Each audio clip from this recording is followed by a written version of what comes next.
ಈಗ ಚುನಾವಣೆ ರಾಜಕೀಯದಿಂದ ಮೊನ್ನೆ ಮಾಜಿ ಮುಖ್ಯಮಂತ್ರಿಗಳು ಸಿದ್ದರಾಮಯ್ಯ ಅವರು ಚುನಾವಣೆ ರಾಜಕೀಯದಿಂದ ನಿವೃತ್ತಿ ಆಗಿರ್ತಕ್ಕಂಥದ್ರ ಬಗ್ಗೆ ಮತ್ತು ಚುನಾವಣೆ ರಾಜಕೀಯ ಅಂದಿನ ವ್ಯವಸ್ಥೆಗೂ ಇಂದಿನ ವ್ಯವಸ್ಥೆ ಬಗ್ಗೆ ಅವರು ತುಲನೆ ಮಾಡಿರ್ತಕ್ಕಂಥದ್ದು ಅದು ಸತ್ಯಾಂಶ ಇದೆ. ಯಾಕೆಂದರೆ ಜನ ಯಾವ ಮತದಾರರು ನಮ್ಗೆ ಓಟ್ ಹಾಕಿ ಕಳಿಸ್ತಕ್ಕಂಥ ಮತದಾರರು ನಾವು ಪ್ರಾಮಾಣಿಕವಾಗಿ ಇರಬೇಕು ಅಂತ ತಿಳ್ಕೊಂಡು ಅವರು ಅಪೇಕ್ಷೆ ಪಡ್ತಾರೆ. ಸಹಜವಾಗಿ ಜನಪ್ರತಿನಿಧಿಗಳು ನಾವು ಸಹ ನಮ್ಮ ಜನನೂ ಏನಪ್ಪತ್ತಾದ್ರೆ ಅಷ್ಟೇ ಪ್ರಾಮಾಣಿಕವಾಗಿರಬೇಕೆಂಬುದು ಸಿದ್ದರಾಮಯ್ಯ ಅವರ ಒಂದು ಅನಿಸಿಕೆ ಅಂತ ನನ್ನ ಭಾವನೆ. ಸುದೀರ್ಘವಾಗಿ ರಾಜಕೀಯದಲ್ಲಿ 50 ವರ್ಷ ಅನುಭವ ಇರ್ತಕ್ಕಂಥ ಸಿದ್ದರಾಮಯ್ಯ ಅವರು ಈ ರಾಜಕೀಯ ವ್ಯವಸ್ಥೆ ಬಗ್ಗೆ ಅವರ ಒಂದು ಬೇಸರ ವ್ಯಕ್ತಪಡಿಸಿರ್ತಕ್ಕ ನಮ್ಮದು ಸಹಮತ ಇದೆ.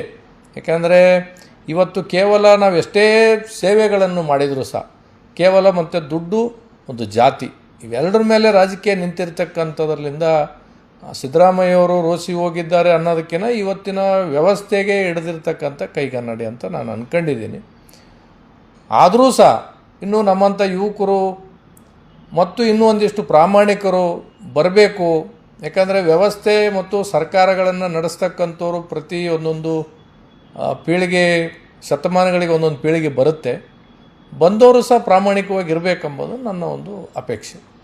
2028 ಚುನಾವಣೆ ವೇಳೆ ಕಾಂಗ್ರೆಸ್ಗೆ ಮತ್ತಷ್ಟು ಇದಾಗೋದಿಲ್ಲ ಅಂತ ನೋಡಿ. ಯಾವತ್ತು ಈ ರಾಜ್ಯದಲ್ಲಿ ಸಿದ್ದರಾಮಯ್ಯವರಿಂದ ಕಾಂಗ್ರೆಸ್ ಇರ್ತಕ್ಕಂಥದ್ದು ಅದು ಜಗಜ್ಜಾಹಿರೋದು, ಎಲ್ಲರಿಗೂ ಗೊತ್ತಿರ್ತಕ್ಕಂಥದ್ದು, ಅದ್ರಾಗೇನು ಪ್ರಶ್ನೆನೇ ಇಲ್ಲ.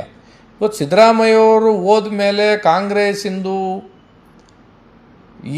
ಇವಾಗೇನೋ ಇನ್ನೂ ಒಂದು 20-22 ತಿಂಗಳು ಅಧಿಕಾರದಲ್ಲಿ ಇರ್ತಾರೆ.